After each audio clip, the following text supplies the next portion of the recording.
Howdy, gang. Kevin here. Smoking an inexpensive cigar today, a Trader Jack. This is a Trader Jack Sunrise. They're about $2 a stick. They're actually a good inexpensive cigar, and they are good. So I like smoking them. I smoke them between the high dollar cigars.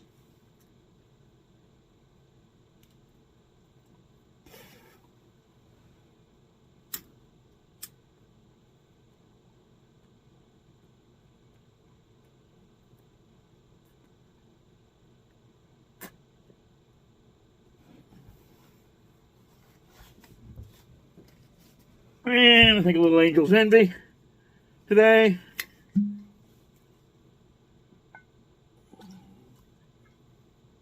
I was recently cigar shopping, and I had a good sized load of sticks and 2 bags of the Trader Jacks. And a guy approached me at the cash register and goes, "Do you like those Trader Jacks?" I go, "Yeah, I smoke them pretty consistently." And he goes, "Well, and he introduced himself, but I didn't really catch his name because I was trying to pay for my stuff and I wasn't paying all that much attention. But it turns out he was an executive with the cigar company that makes Trader Jack's, Newman. And we actually ended up talking for about 5 minutes. And he gave me some insight that I didn't know, both on Newman and on cigars in the U.S. in general. And I actually didn't know that at one time, Ohio employed more cigar rollers than any place else in any place else in the U.S. He said at one time there were over 4,000 people employed. I don't remember what town he said, but in Ohio, as cigar rollers. That's what they did. They rolled cigars. So didn't know that. I wish I'd have caught his name and maybe got his email address. I could use a sponsor if you're watching. 4,000 cigar rollers. Can you imagine your job being just to roll cigars?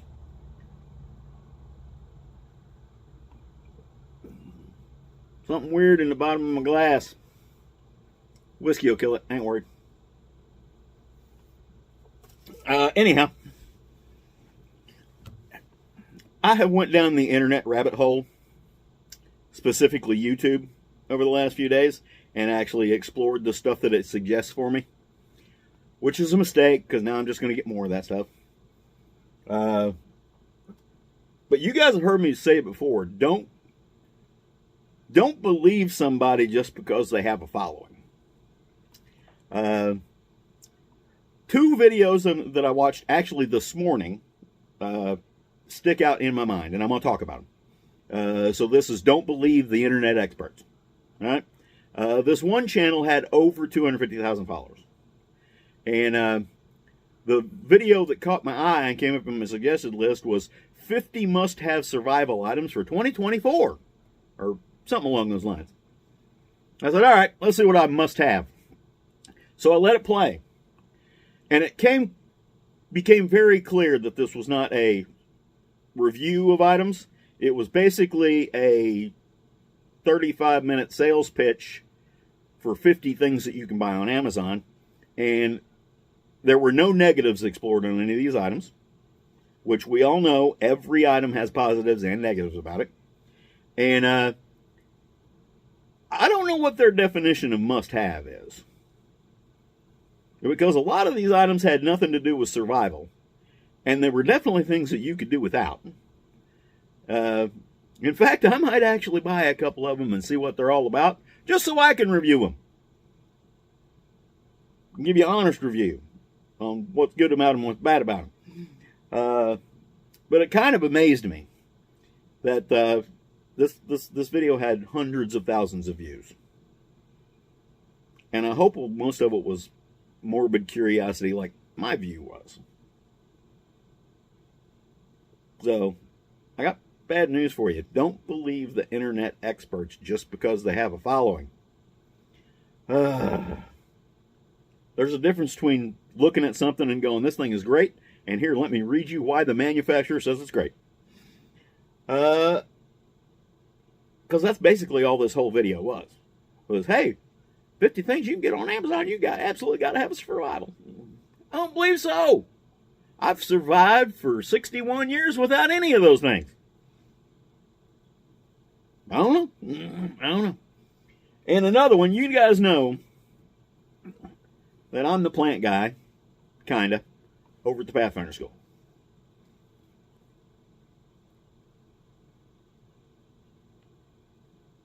And by kinda, I mean, there are instructors that know probably as much as I do, or at least close, or different areas of expertise, may know more from their area of the country.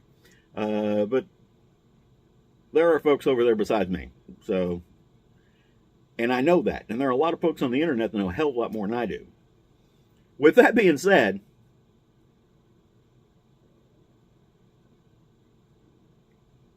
it came up in my channel about grass. And this guy answering a question about, I get people asking me all the time if you can eat grass. And the answer to that is yes, you can eat grass. Which is true. You can. But your body is not built to extract maximum nutrients out of grass. That's why a cow has a multi-chambered stomach. Because it takes a long digestion process, and it's just something we don't have. And you can prove that by, here, I'm going to prove it to you. This guy went on to prove that you can eat grass by citing corn. He goes, corn, we eat corn all the time.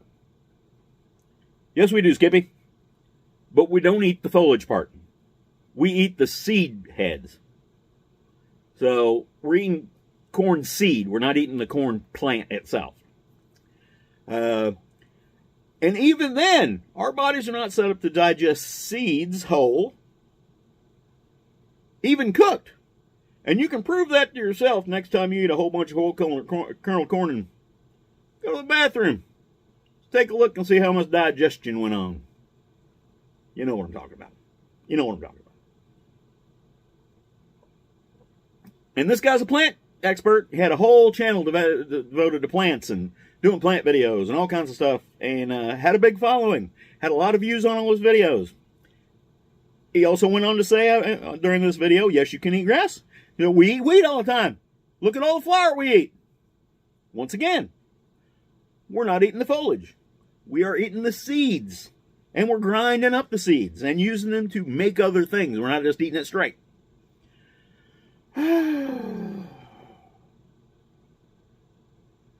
Watched another guy reviewing a product, saying he's reviewed it for a month. Or he's used it for a month. At the time of the video put out, now this wasn't a new video, it was a video that was a couple of weeks old.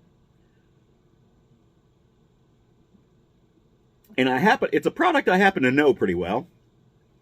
And it's a product that I happen to know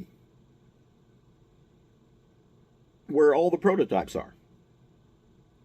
And I also know that he did the video probably 2 days after the product was released for sale. And I know that he was not one of the ones who had one of the prototypes. So you can't believe everything you say, or everything you hear said on the internet, because I don't know how the guy got the product a month ahead of time. But apparently he believes he did. Or he's acting like he did. So, be careful where you get your information from. That's all I'm saying. Angel's Envy. I like this stuff. It's not the smoothest whiskey I drink. But it's pretty smooth. Pretty smooth. And the guy that I met from the cigar company, we ended up our conversation by going, well, how many cigars do you smoke? And I said, about 8 or 10 a day. And he goes, what? I go, about 8 or 10 a day. And I said, and 5 or 6 of them are probably Trader Jack's. So, that being said, and sorry, Bart, my buddy Bart Cottle, I might have got him hooked on these. Sorry. Apparently I'm a bad influence. I hooked another well-known YouTuber up on bacon. All of his videos for a long time had nothing but bacon in them. And we used to end our evenings over at the school by me going to my camp and cooking up a big frying pan full of bacon and onions and calling them to come over and talk about the day and share bacon and onions with me. You know who you are. So, like, view, and subscribe. I'd really like to get my subscribers up to about 10,000 in the near future. Probably in the next 90 days, I'd like to break 10,000. I don't know how hard I'm going to work at doing that, but I'd like to do it. So, if you're watching this video and you're not a subscriber, please subscribe. If you want to support the channel, there are links in the description box of ways you can support the channel. Those of you in the last few weeks who have actually sent some support through the PayPal link, I really appreciate that. My Patreon following is very small because I don't do anything over there. But the few Patreon subscribers I have, I really appreciate that because you aren't getting anything for your money. So I really appreciate that. So it's just pure wanting to support the channel. With all that being said, thanks for your views. Thanks for your support. Like, view, and subscribe. And check out my buddies on YouTube. You know who they are, too. Talk to y'all later. Hope to see y'all in the woods.